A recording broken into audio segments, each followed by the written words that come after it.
smokes, dude. Bozak can't stop scoring, and he got named 3rd star of the week. He's amazing. I know, man. I thought it was just a hot streak, but he just keeps going and going and going. He's unreal. Hey, you know who else's point total is worth keeping an eye on? Kadri. He had 2 points in this game. He's on a 5-game point streak. Oh, that guy whose name starts with a K. Okay, yeah, he's been pretty good lately. Yeah, way hotter than Kessel. Showtime. Pity point.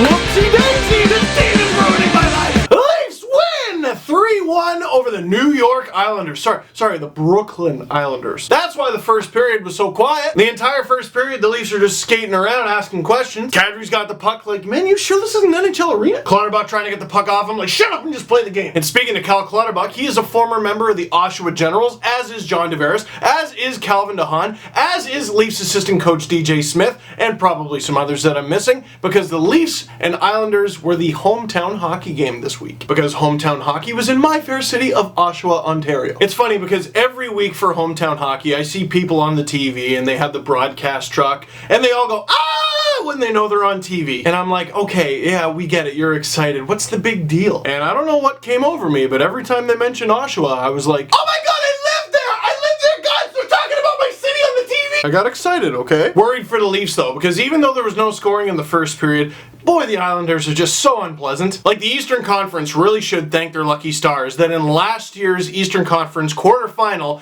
the New York Islanders took on the Washington Capitals. Because those were 2 teams I was looking at as potential cup contenders. And you had the Caps who ended up winning in Game 7, but they move on, and I wonder how tired their series with the Islanders made them. And then if the Islanders won, who knows what they would have done to the team they faced in the second round, just beating the crap out of everybody, hitting everything that moves. And you know, in one-off games, your hit total isn't always the most impressive thing, because if you hit someone, that's nice, but you don't have the puck. Over a 7-game series, that gets tiring. Matt Martin had 9 hits. What are you giving this guy on the bench, Mountain Dew? Well, that's it for the first period. No score, but Matt Martin leads all players with 476,000 hits. He is actually skating so fast out there that he has opened up a black hole and the arena has been sucked into oblivion. People look at it as an improvement. So anyway, the second period. Roman Polak dangles in, as you know, he often does. It goes off the end boards. Bozak has the puck out in front. Greiss is all kinds of confused, and I'm not a goalie coach, but he's way too deep in his net. He's way too compact, and Bozak has a lot of net to shoot at. And with that point, Bozak ties Komarov in points with 24. Komarov has 15 goals and 9 assists. Bozak, 9 goals and 15 assists. Leafs with an excellent start to the second period. No time to breathe. Morgan Riley is at the point, puts it on. Kadri tips it, stopped, but Grabner is there for the rebound. 2-0 Leafs. And the Leafs had a former player of the team they were playing score against them. I hope you don't get dizzy from those tables turning. And now it's the third period and the Leafs have to defend the lead. No problem. They got it. Oh, okay. The Islanders got one. Who got it? Who the hell is number 86?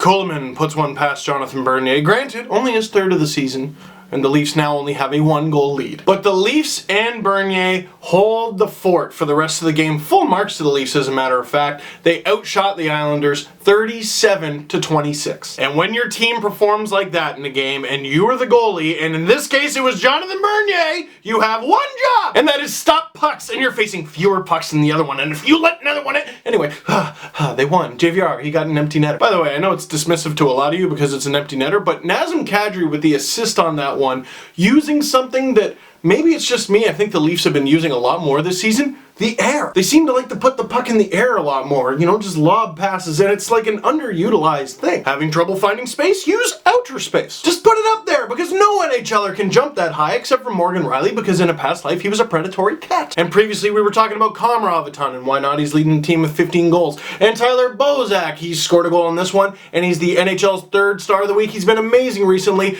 JVR gets the empty netter. Believe it or not, he is now your Leafs leading scorer with 25 points. December has been very kind to the Leafs getting goals. Alright, they started December with that awful 6-1 loss to the Jets. They totally hung Garrett Sparks out to dry. And then the following game, they got shut out 1-0 by Minnesota. Those were bad. Since then, 4 goals, 2 goals, 4 goals, 4 goals, 5 goals, 7 goals, 2 goals, 3 goals. They're tied for 18th in the NHL in goals for per game, and you might be like, that's not that good, but consider how bad they were in October. And so what if they had some help in this game against the Islanders because of that goofy Pablo Picasso arena they built? Question of the game, and this one's going to be complicated. Who do you think ends the season as the Leafs' leading scorer? Because right now you got JVR leading with 25, Komarov and Bozak tied with 24, 4 players tied at 18, Parento, Phaneuf, Kadri, and Riley. All right, pick a favorite, pick a favorite. All right, good. Now throw it away because they're probably going to trade a bunch of those guys. See, there's an asterisk. So that's it for this one. Thank you very much for watching. The next 2 videos are going to be a little different. I'm going to be in Boston/Foxborough for the Winter Classic between the Bruins and the Habs.